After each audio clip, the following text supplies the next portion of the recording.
таҳлили равандҳои ҷаҳони муосир алалхусус таъсири манфии буҳрони иқтисодӣ бори дигар собит намуд ки таъмини рушди босуботу мӯътадили нишондиҳандаҳои макроиқтисодӣ на танҳо барои кишварҳои рӯ ба инкишоф, балки ба давлатҳои дорои иқтисодиёти устувор низ дастоварди муҳим ба шумор меравад.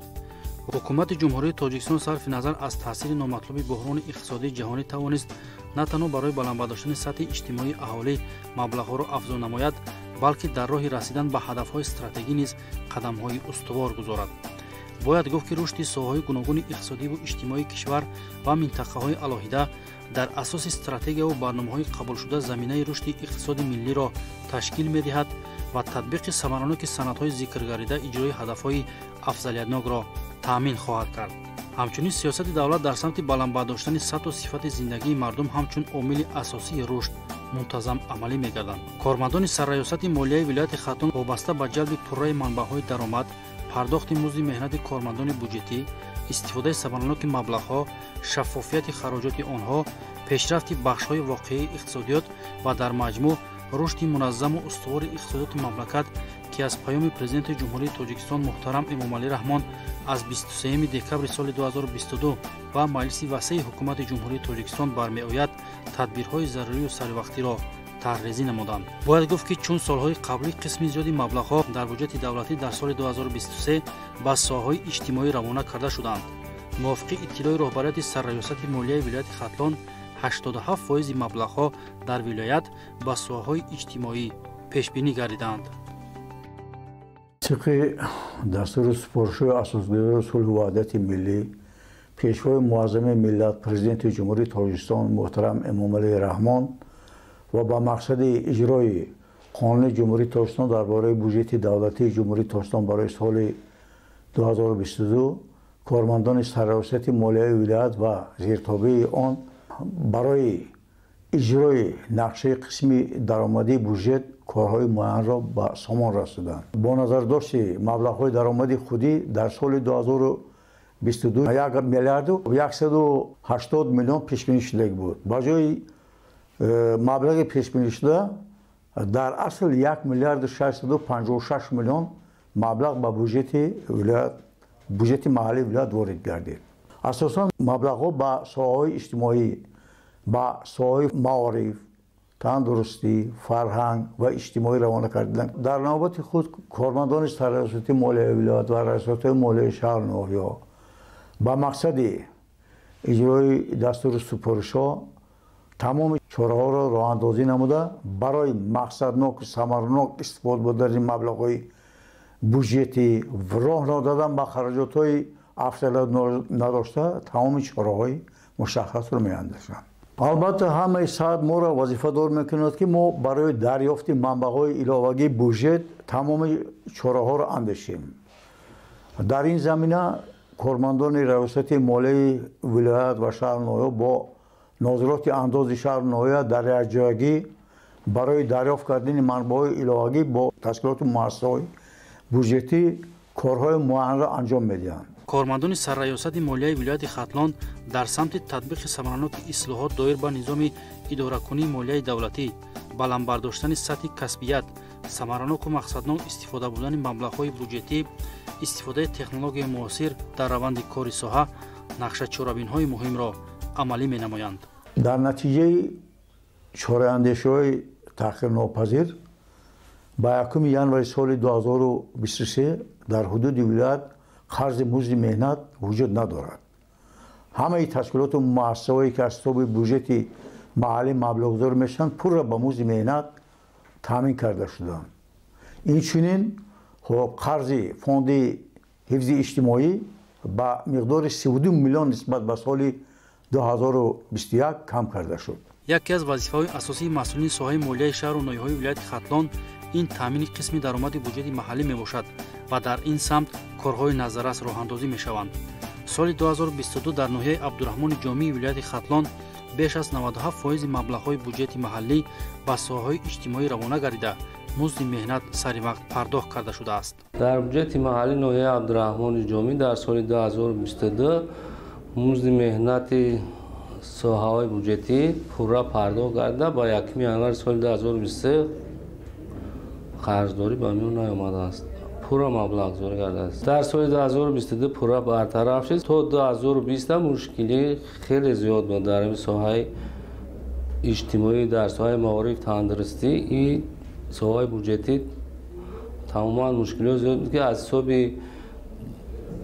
مبلغ‌های بودجتی مثال سالهای پیشین با قرض کوتاه مدت گرفته همین مبلغ‌ها را پرداخت می‌کردند. در سال 2022 این حالت‌ها از بین رفت و همه پورا مبلغ گذاری کردیم.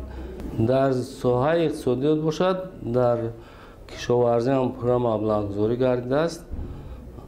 پیشروی‌ها دیده می‌شود نظر به سالهای پیشین مبلغ گذاری‌ها پورا خوبتر برای مانده شده است. برای غنی کردن بودجه مالی از حساب ریاست مالی ناحیه همکاری سودمند با مقامات اجرایی حکومت دولتی نظارت انداز بلاک اقتصادی خطی کاربری شده است. پیشروی‌ها هست است.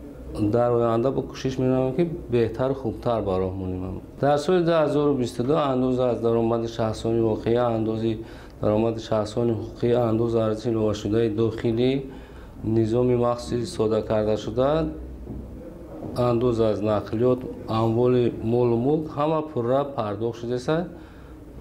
خوبتر و بهتر شده است نظر به سال پیشین. ریاست مالی ناحیه عبدالرحمن جامی در سال 2023 تصمیم گرفته است که با شعبه اقتصادی مقامات اجرایی حکومت نظارت انداز همکاری سودمند برای مونند، باز هم خوبتر و بهتر پیدایش نوع منبع انداز و دیگر رو برای مونند. در شهر و ناحیه‌های ولایت ختلان در سمت مؤثرگردانی نظام اداره‌کنی مالیه دولتی و تیار کردن کادرهای بلند اختصاص تدبیرهای مهم عملی کرده می‌شوند. کارمندان ریاست مالیه ناحیه جلال‌الدین بلخی وابسته به دستور و سپارش‌های سرور دولت فعالیت خود را به راه مانده، تشکیلات و مؤسسه‌های ناحیه را سری وقت مبلغ گذاری می‌نمایند. طور اطلاع داده شد، کارمندان تشکیلات و مؤسسه‌های بودجتی پررا و سری وقت با مزد مهنت تامین گردیده، قرضداری مزد مهنت وجود ندارد. در سال 2022 در ناحیه جلال‌الدین بلخی در ساحه اجتماعی 112 میلیون سومانی به نقشه گرفته شده، اجرایش اون باشد 111 میلیون رو تشکیل داد که نسبت نقشه پیش بینی گردیده 91.4% تامین گردیده. ساحه مذکور پورا مبلغ گذاری گردیدند. در ناحیه جلال‌الدین بلخی سال 2023 نقشه انداز 103% اجرا گردید که نسبت نقشه پیش بینی گردیده 115,000 سومانی زیاد می باشد. در سال 2023 نیز ما تصمیم گرفتیم که در ساحه اجتماعی پیش از همه ساحه معارف، تندرستی، فرهنگ و ورزش مبلغ ها را سری وقت تامین نموده برای بهبودی کارهای با نقشه گرفته شده مبلغ را روانه نماییم.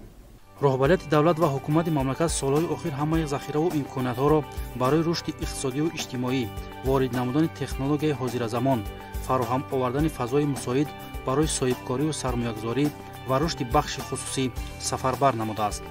با مقصد تکمیل اداره‌کنی دولتی، رشد نشاندهنده‌های ماکرو اقتصادی، بهتر نمودن فضای سرمایه‌گذاری، رشد استحصالات مال‌های وطنی، تشکیل منطقه‌های آزاد اقتصادی و پارک‌های تکنولوژی سمت‌های اساسی می‌باشند که برای بلند برداشتن سطح نیکوحوالی مردم و رسیدن به نشاندهنده‌های نظررس اساسی واقعی می‌گذارد.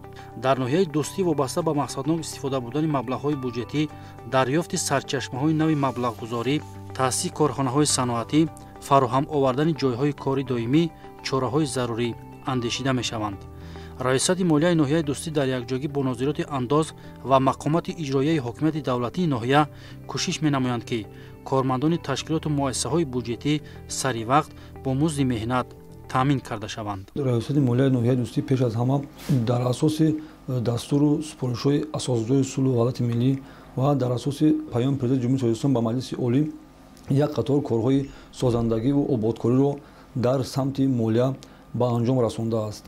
در سال 2022 ریاست مالیه ناحیه دوستی در اساس قانون‌های عملکننده ساحه، قانون جمهوری اسلامی درباره بودجه دولتی، قانون جمهوری اسلامی درباره مالیه دولتی، قانون جمهوری اسلامی درباره خزانداری کارها را به انجام رسانده است.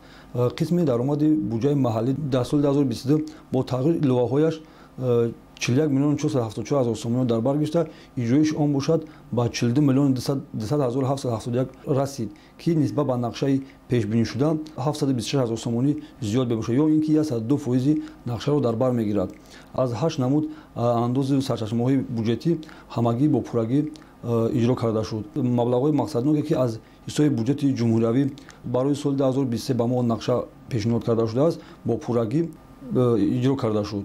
قسمی خرایط بودجه محلی پیش از همه پرداخت ماده‌های حمایت‌شونده بودجتی، یعنی پرداخت مزمنه فوند نفقه با پورگی با حالت یکم январи соли 2023 пардохт карда шудааст. ба соҳаи иҷтимоӣ аз он ҷумла ба соҳаи маориф ки 65% қисми хароҷоти буҷаи маҳаллиро дар бар мегирад, ба маблағи 42 миллион 198 ҳазор сомонӣ маблағгузорӣ карда шудааст ки 65% қисми нақшҳо дар бар мегирад.